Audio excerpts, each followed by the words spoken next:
Dan lu tahu guys, tangan ketiganya ini siapa? Ih, gile lu, bukan konselor, bukan yang kayak gitu-gitu, militer. Hai guys, mohon bantu untuk subscribe channel ini ya, supaya gua bisa masuk podcastnya Om Deddy. Buat yang udah, makasih nih. Maaf ngerepotin.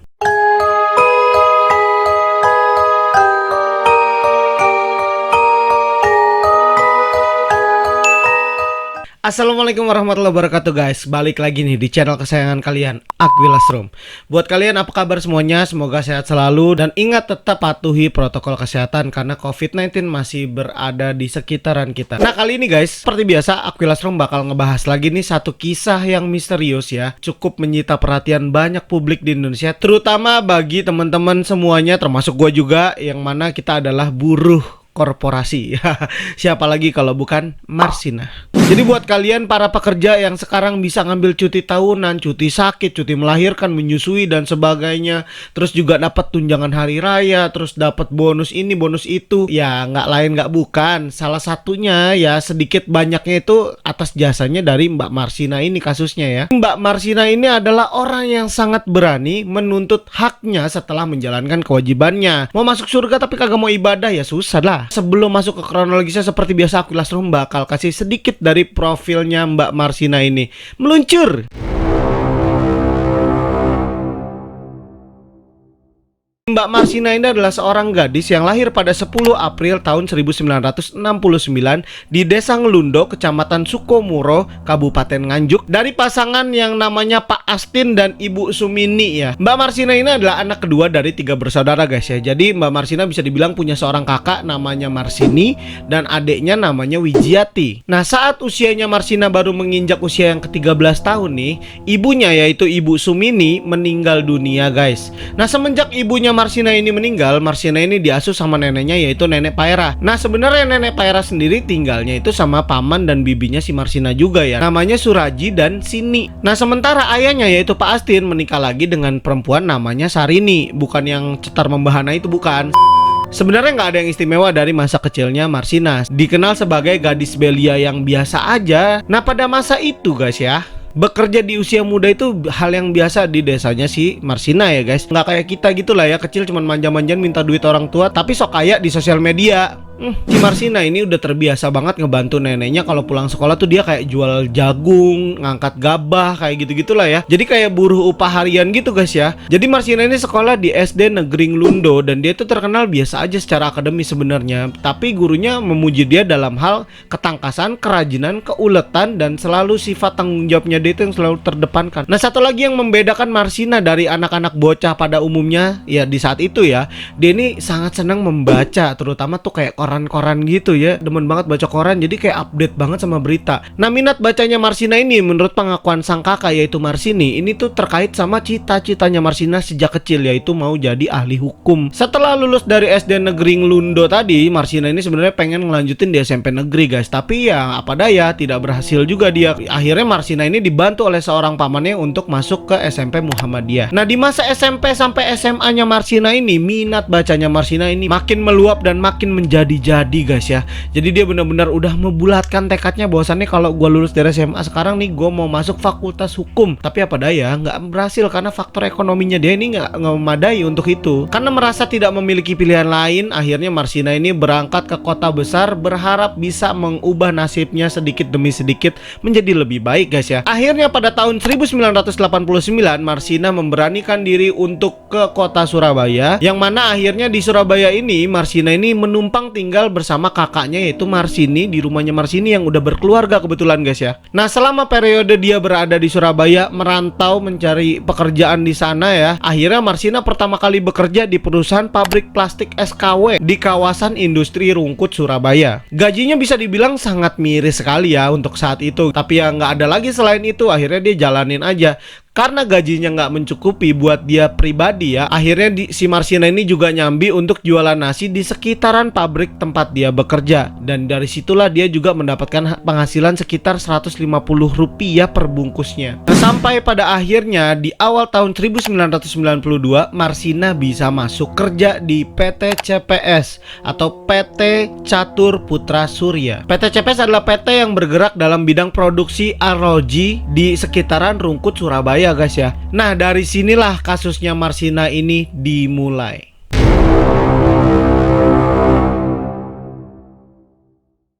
Nah pada awal mulanya Marsina ini bekerja di PT CPS ini di Rungkut, Surabaya. Tapi karena Marsina ini dikenal sebagai sosok yang sangat kritis dan progresif lah, banyak nuntut juga ke perusahaan. Tapi menuntutnya dalam hal yang positif tentunya guys ya. Marsina sebenarnya menuntut perusahaan untuk membuat serikat pekerja di perusahaan tersebut guys ya. Yang mana nanti serikat ini berfungsi untuk sebagai jembatan atau lidah penyambung antara para buruh dengan para pemegang saham di perusahaan gitulah. Tapi karena dianggap berbahaya oleh perusahaan, akhirnya Marsina ini dimutasikan ke PT CPS yang berada di wilayah Porong Sidoarjo. Nah setelah Marsina ini dimutasikan ke cabang yang ada di Porong Sidoarjo, sebenarnya Marsina ini terima-terima aja ya, udahlah mau gimana lagi, namanya buruh, terus dipaksa untuk mutasi, akhirnya dia berangkat juga karena memang Marsina posisinya butuh pekerjaan. Sampai akhirnya keluar surat edaran Gubernur Jawa Timur, saat itu adalah edaran nomor 50 tahun 1992, di mana Gubernur Jawa Timur ini mengatakan bahwasannya seluruh perusahaan yang ada di wilayah Jawa Timur untuk menaikkan gaji atau upah pokoknya para buruhnya sebesar 20%. Tapi sayangnya surat edaran dari Gubernur Jawa Timur tadi ini nggak disetujui oleh banyak banget pengusaha yang ada di wilayah Surabaya guys ya. Para buruh otomatis menuntut haknya mereka sesuai dengan surat edaran tahun 92 tadi. Nah sebenarnya sebelum surat edaran nomor 50 tahun 92 oleh Gubernur Jatim tadi diedarkan nih guys ya, Marsina ini bekerja di PT CPS dengan gaji ya bisa dibilang minim lah ya, sebesar Rp1.700 per harinya guys.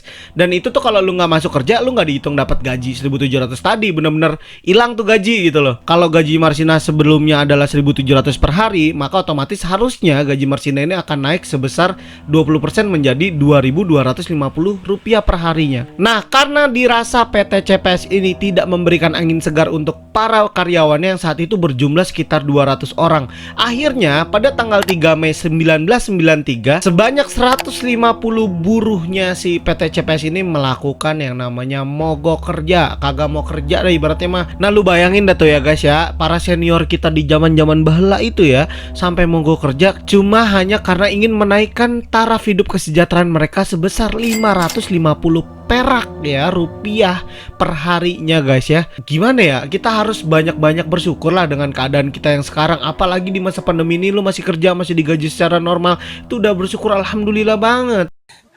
Tapi apa daya, karena memang PT CPS ini tidak mau mengikuti aturan atau edaran dari Gubernur Jatim tadi, akhirnya terpaksa Marsina ini memimpin mogok kerja massal di PT CPS dan dia memimpin 150 karyawan lainnya untuk mogok kerja guys ya. Nah sebenarnya sebelum tanggal 3 Mei aksi dilaksanakan tadi ya, pada tanggal 2 Mei 1993-nya Marsina dengan 12 rekannya ini sudah lebih dulu menggelar sebuah rapat internal lah, ibaratnya mau bahas gimana nih tindakan mereka sebagai buruh di PT CPS ini untuk supaya perusahaan ini mau memenuhi tuntutan buruh, yaitu menaikkan gaji mereka atau upah pokok mereka per harinya dari 1.700 menjadi Rp2.250 per hari. 13 orang ini sepakat untuk menunjuk salah satu anggotanya untuk menjadi koordinator aksinya pada tanggal 3 Mei tersebut. Yang ditunjuk itu sebenarnya namanya adalah Yudo Prakoso sebagai koordinator aksinya di tanggal 3 Mei. Karena udah kecium sama BIN, Badan Intelijennya Militer saat itu ya, akhirnya Yudo Prakoso di hari H-nya di tanggal 3 Mei-nya ini malah disibukkan dengan dipanggilnya dia ke beberapa seksi Koramil gitu ya. Saat itu Yudo Prakoso ditangkap dan dibawa ke kantor Koramil 081604 di daerah Porong Sidoarjo. Dan hal ini menyebabkan si Yudo Prakoso ini tidak bisa memimpin teman-temannya menjalankan aksi di tanggal 3 Mei. Nah, nggak putus asa, nggak patah semangat ya. Ya udahlah, mereka akhirnya nunjuk Marsina untuk jadi koordinator dan Marsina aja gitu kan. Ayolah kita aksi lah. Kita harus jalankan perjuangan ini gitu ibaratnya. Nah, akhirnya mereka menggelar aksi di depan perusahaan mereka sendiri yaitu PT CPS dan menuntut 12 poin ya. Nah salah satu tuntutan utamanya mereka adalah menaikkan upah gaji minimumnya mereka per hari, dan selain itu juga mereka ingin supaya SPSI ini dibubarin, nggak dipakai lagi sama PT CPS, dan dan mereka lebih memilih untuk membuat badan syarikat independen gitu loh. Sebenarnya di tanggal tersebut ya PT CPS masih acuh tak acuh gitu sama buruhnya mereka gitu. Jadi kayak mereka ngerasa udahlah kalau emang lu nggak mau, gue nanti mungkin bisa cari karyawan lain gitu. Pikirannya mereka mungkin begitu. Tapi ternyata efeknya nggak semudah itu bos ya. Jadi tetap buruh bertahan di depan pintu masuk perusahaan, yang mana hal ini menyebabkan perusahaan tidak bisa melakukan produksi seperti normalnya. Lagi juga kan buruhnya nggak ada, ikut demo semua 150 orang gitu kan. Nah akhirnya di tanggal 4 Mei 1993 akhirnya perusahaan ini minta buruh untuk memberikan perwakilannya berunding bersama mereka, dan juga ada juga perwakilan dari pemerintahan. Memang di tahun tersebut ya, di Orde Baru ya, semua perusahaan ini punya jembatan dengan pemerintah kalau misalnya terjadi konflik dengan para buruhnya. Ibaratnya mah kalau buruh sama perusahaan ini selek nih, pemerintah jadi tangan ketiganya. Dan lu tahu guys, tangan ketiganya ini siapa? Ih, gile lo, bukan konselor, bukan yang kayak gitu-gitu, militer. Nah di tanggal 4 Mei tadi sebenarnya perusahaan udah menyetujui, katanya udah menyetujui untuk menaikkan gaji mereka. Tapi bukan gaji yang dinaikin bentuknya ya. Mereka sepakat ada kenaikan sebesar 20% tapi dalam bentuk tunjangan, bukan gaji pokok. Yang mana tunjangan ini sangat penuh dengan syarat dan ketentuan berlaku. Embel-embelnya panjang kayak papan-papan iklan yang ada bintang kecilnya. Kalau lu nggak baca bintangnya kejebak dah tuh lu. Dimana kalau tunjangan ini bakalan hangus sewaktu-waktu ketika katakanlah lu sebagai buruh, lu nggak masuk kerja sehari aja hilang tuh tunjangan. Jadi kan nggak adil banget ya buat para buruh. Nah akhirnya di tanggal 5 Mei 1993 ya, perusahaan kembali memanggil 15 perwakilan dari para buruh untuk ketemu lagi sama mereka, dan juga perwakilan badan ketiga dari pemerintahan, yaitu pihak militer yang udah ditunjuk untuk memediasi antara buruh sama perusahaan kalau terjadi selek. Nah pada siang harinya di tanggal 5 Mei 1993 ya, setelah mereka ketemu sama pihak perusahaan, terus juga ketemu sama pihak militer juga ya, 15 orang yang tadi masuk ke dalam nih, 13 orangnya ini dituduh melakukan tindakan penghasutan terhadap seluruh karyawan yang ikutan demo di tanggal 3 Mei dan 4 Mei tadi ya. Dan mereka ini langsung diculik, bukan diculik ya, bahasa gua sih kasar banget ya, digiring lah ya, bisa dibilang kayak diajak ke komando distrik militer atau Kodim di Sidoarjo. Dan parahnya nih ya, aduh gila, ini nih beratnya kalau udah ngelibatin pihak yang bukan pada tempatnya gitu ya. Karena harusnya kalau untuk mediasi ya digunakanlah mediator, konselor seperti itu ya. Nah ini militer, otomatis di saat itu juga pihak militer menggunakan intimidasi untuk memaksa 13 orang yang tadi mereka giring untuk menandatangani surat pengunduran diri guys dari PT CPS. Padahal nih di tanggal 5 Mei nya tadi, sebelum mereka digiring ini nih, udah sepakat PT CPS bilangnya ya udah oke lah, kita tuntutan kalian kita terima. Tahu-tahu 13 orang ini disuruh ngundurin diri. Lah kan ya namanya Marsinah juga ikut di dalam situ, termasuk dari 15 orang yang jadi perwakilan, tapi dia kok nggak dibawa gitu kan. Dia ngerasa heran ketika mendengar berita tersebut. Marah dong. Dia datang langsung ke Kodim di Sidoarjo nyari ke 13 temannya yang katanya ini diculik ke sana. Tapi setelah si Marsinah ini datang, si pihak Kodimnya ini mengatakan bahwasannya 13 orang teman ini udah dipulangin. Kita cuma minta keterangan doang kok gitu kan. Jadi nggak dikasih ketemu. Sampai akhirnya Marsinah ini menyusul ke rumah salah satu dari 13 temennya tadi ya. Karena kan dibilangnya udah pulang gitu kan. Ya udah Marsinah ke sana, dan ternyata mereka ketemu, dan Marsinah mengundang teman-temannya ini untuk ngobrol di depan teras rumahnya di malam hari tersebut ya. Dan Marsinah mendengarkan kisah dari ke-13 orang yang dibawa ke Kodim tadi, dan dia benar-benar sangat kecewa karena mengetahui 13 rekannya ini disuruh mengundurkan diri secara paksa. Dan kata-kata terakhirnya Marsinah malam itu, dia bilang perjuangan kita sudah usai dan perusahaan sudah mau memenuhi tuntutan kita untuk menaikkan gaji sesuai dengan surat edaran yang diberikan oleh Gubernur Jawa Timur tadi.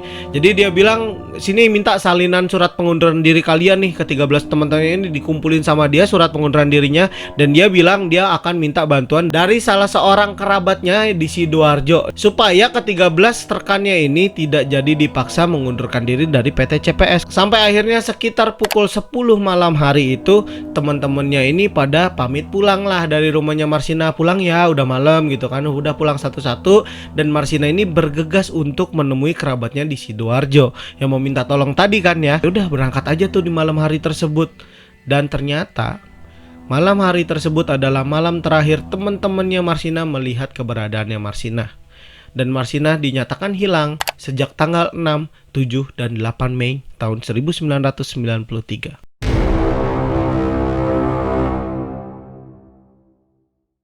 Sampai akhirnya pada tanggal 8 Mei 1993, sesosok jenazah wanita ditemukan di hutan di Dusun Jegong, Desa Wilangan, Nganjuk, Jawa Timur. Dan di tubuhnya ditemukan adanya tanda-tanda kekerasan fisik yang sangat berat. Banyak luka-lukanya, biru-biru, lebam, dan sebagainya. Dan ini membuat geger masyarakat di sekitar hutan Jegong tadi. Nah, awalnya sebenarnya waktu ditemuin jenazah ini, mereka tuh nggak tahu sama sekali kalau ini jenazah milik Marsinah. Ya, orang yang lagi dicari-cari sama temen-temennya nih yang bingung, udah hilang 3 hari nih. Padahal nih teman-teman yang lain udah pada masuk kerja di CPS nih. Marsinah nggak kelihatan batang hidungnya. Dan ini menjadi hal yang sangat tidak lazim gitu ya bagi teman-temannya. Saat itu mereka udah punya feeling yang buruk lah. Nah, sampai ternyata ya diketahui benar adanya ternyata jenazah ini milik Marsinah, guys ya. Ketika jenazahnya Marsinah ini ditemukan akhirnya diotopsi, ini awalnya nih polisi ini langsung kayak nutup case close gitu aja. Dibilangnya ini adalah tindakan kriminal umum, sampai pada akhirnya menyebabkan tuntutan masyarakat pada pihak keamanan yaitu kepolisian untuk mengungkap kasusnya Marsinah ini semakin menjadi-jadi. Jangankan dari Indonesia doang ya, bahkan sampai ILO ya, badannya PBB yang ngurusin tentang perburuan ya, ini menyoroti langsung kasusnya Marsinah. Sampai akhirnya pada akhir September 1993, pemerintah membentuk tim terpadu Bakorstanasda Jawa Timur untuk menyidik kasusnya Marsinah sampai tuntas. Beberapa hari berselang ini tanpa diketahui publik, mereka main secara underground ternyata, guys ya. 9 orang petinggi PT CPS itu diculik sama mereka, guys ya. Bisa bilang diculik karena memang benar-benar nggak dikasih tahu. Bahkan keluarganya mereka yang 9 orang ini yang dibawa sama Bakorstanasda ini nggak tahu menau, tiba-tiba hilang aja nih 9 petingginya PT CPS nih ya. Termasuk saat itu adalah Yudi Santoso, pemilik PT CPS sendiri. Lalu selain itu ada juga Judi Astono, pemimpin pabrik PT CPS Porong. Terus ada Suwono, kepala satpam PT CPS Porong. Terus ada juga Suprapto yang bertugas sebagai satpam di PT CPS. Dan ada juga Bambang Wuryantoyo, pengawas PT CPS Porong. Dan Widayat yang berlaku sebagai karyawan dan supir PT CPS Porong. Selain itu ada juga Ahmad Sutiono Prayogi, yaitu satpam juga di PT CPS. Terus ada Karyono Wongso alias Ayib, kepala bagian produksi di PT CPS Porong. Dan yang terakhir adalah Mutiari, kepala bagian personalia PT CPS Porong. Yang mana Mutiari ini adalah satu-satunya perempuan dari 9 orang yang dibawa oleh Bakorstanasda ini ya. Dan dia ini ya nggak tahu apa-apa sebenarnya ya. Nah, sebenarnya selain 9 orang PT CPS tadi ya, ada satu lagi nih dari kalangan militer yang ikut ditahan oleh Bakorstanasda saat itu ya. Itu kebetulan adalah komandan daerah distrik militer atau Danramilnya Porong, namanya Kapten Kusairi, yang dianggap mengetahui tentang kejadiannya Marsinah tapi tidak melaporkan kepada pihak atasannya. Dan mereka semua 10-10-nya dituduh bersekongkol untuk memperkosa, menganiaya, dan bahkan membunuh Marsinah karena keterlibatannya dalam upaya kenaikan upah minimum di wilayah Jawa Timur tadi. Baru setelah 18 hari diketahui menghilang dan keluarganya udah kebingungan nih orang-orang pada kemana gitu ya, mereka baru dipublikasikan oleh Bakorstanasda dan mereka udah mendekam di tahanan Polda Jawa Timur dengan tuduhan terlibat dalam pembunuhannya Marsinah, guys. Nah, kita kembali ke tubuhnya Marsinah yang ditemukan di hutan Jati Wilangan ya. Ini ditemukan banyak sekali luka di tubuhnya Marsinah, antaranya adalah terdapat luka pada pipi, siku, lengan, perut, dan luka-luka robek lainnya di bagian perut dan tubuhnya Marsinah secara umum ya. Banyak banget berarti ya, dari mulai tangan, kaki mungkin ya, banyak banget lah ya. Dan selain itu juga ditemukan tulang punggung bagian depannya Marsinah ini hancur, guys, hancur. Wah, gila sih, nggak kebayang gua. Dan juga ditemukan adanya memar pada kandung kemihnya Marsinah, dan juga ditemukan ususnya robek dan bagian perut dalamnya ini mengalami robek yang sangat luar biasa. Dan yang paling menjadi sorotan ya, sebenarnya ditemukan adanya luka bagian dalam kemaluannya Marsinah. Mohon maaf ya guys ya. Ya tapi emang begitu keadaannya, dengan luka panjangnya sebesar 3 cm dan ini menyebabkan bagian dalam rongga perutnya Marsinah ini hancur. Ada salah satu dokter dari pihak kehakiman nih, sebenarnya pengadilan tuh punya dokter khusus lah ya, yaitu Dokter Abdul Maimun Idris ya. Ini kalian pasti tahu banget tentang beliau nih ya. Kalau gua kasih fotonya pasti kalian ngeh banget karena beliau ini selalu ada di kasus-kasus besar yang terjadi di Indonesia. Ya udah, akhirnya kan karena dia tidak memihak antara CPS, buruh atau manapun ya, dia memberikan kesaksian yang murni banget lah ya. Jadi nggak mungkin banget kalau menurut dia ini Marsinah meninggal karena kriminal umum biasa gitu. Nggak mungkin, pasti ini ada someone lah ya yang berkuasa yang ikut campur atas kematiannya Marsina. Karena menurut pengakuan dia di bukunya yaitu Indonesia X-File, Dr. Abdul Munim Idris ini menyebutkan bahwasannya di tubuhnya Marsina ditemukan ada luka sepanjang 3 cm di dalam rahimnya, dan ini menyebabkan adanya kehancuran di luka pinggul, luka pinggang bagian kanan kirinya Marsina, dan rahimnya yang robek sampai pokoknya masif banget kehancurannya. Bahkan menurut cuplikannya waktu dia diundang sama Mata Najwa tentang kasus Marsina ini ya, beberapa tahun silam ya, dia tuh menyebutkan benda apa yang kira-kira bisa menyebabkan kerusakan semasif itu padahal bendanya kecil. Melihat lubang kecil dengan kerusakan yang masif, apa kalau bukan luka tembak? Jadi pelakunya siapa yang punya akses dengan senjata itu kan? Langsung kategori kelompok tertentu yang memiliki akses terhadap senjata kita api. Kita kan nggak bebas memiliki senjata. Nah yang jelas nih guys ya, ini udah kalau buat gua pribadi, mohon maaf ya, ini opini gua lah ya, sebagai masyarakat kan gua boleh dan berhak untuk beropini kan ya. Gue yakin banget kalau Mbak Marsina ini sebenarnya ini meninggal ya di tangannya para militer yang memang disalah tempatkan oleh pemerintah Orde Baru saat itu menangani kasus yang seharusnya bukan menjadi bidangnya mereka. Kalau cuman masalah buruh sama perusahaan ngapain ikut campur tangan, bahkan sampai berita aja disortir sama militer. Dan bahkan Jenderal Soeharto ini pada saat memimpin jadi presiden Indonesia saat itu ya, dia tuh udah tegas-tegas secara terang benderang menyebutkan bahwasannya orang-orang Indonesia itu nggak boleh ngeritik pemerintah, termasuk buruh nggak boleh ngeritik para ownernya. Sampai ada frasa yang mewakilkan kepemimpinan Soeharto di era Orde Baru. Ya frasanya kira-kira gini, siapa yang berani macem-macem di eranya Orde Baru harus siap dengan konsekuensinya, yaitu kehilangan nyawanya. Bayangin men. Dan untungnya saat ini aku Ilastro mau ngebahas kasusnya Marsina udah bukan di era Orde Baru. Gue percaya pemerintahan saat ini ya udah demokrasi lah ya. Apalagi ini channel YouTube gua ya. Gue bebas untuk menentukan apa yang mau gua bahas, selama gua rasa ini kita bisa mengambil pelajaran dari sini gitu kan ya. Dan yang jelas nih ya, perjuangannya Mbak Marsina, terus beberapa oknum aktivis lainnya untuk kaum buruh di Indonesia, kita harus appreciate guys ya. Apalagi gue lah secara pribadi, gue juga masih buruh lagi-lagi ya guys ya. Jadi gue sangat appreciate terhadap apa yang mereka telah perjuangkan di masa yang lalu. Alhamdulillah kita udah hidup di zaman sekarang. Tapi guys ya, lagi-lagi kita harus mengingat bahwasannya di balik keadaan kita yang saat ini ada perjuangan teman-teman kita di masa yang lalu. Nah sekarang kita balik lagi nih, hukuman yang ditetapkan kepada 9 orang yang akhirnya dituduhkan ya, lagi-lagi dituduhkan atau dipaksa mengaku bahwasannya mereka yang menghabisi nyawanya Marsina ya.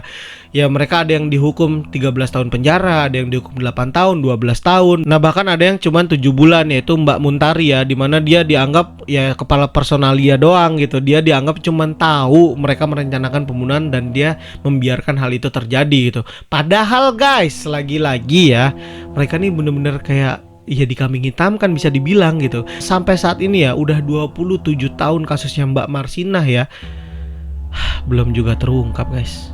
Padahal nih kalau maling ayam nih, sekarang maling besok udah ketangkep. Tapi yang kayak gini-gini gua heran ya. Giliran maling sendal di masjid, bonyok mukanya, bahkan ada yang dibakar. Nah oke guys ya, yang jelas dari 9 orang tadi setelah dituntut, mereka mengajukan banding, kasasi sampai ke Mahkamah Agung, dan akhirnya mereka semuanya dibebaskan guys. Alhamdulillah ya.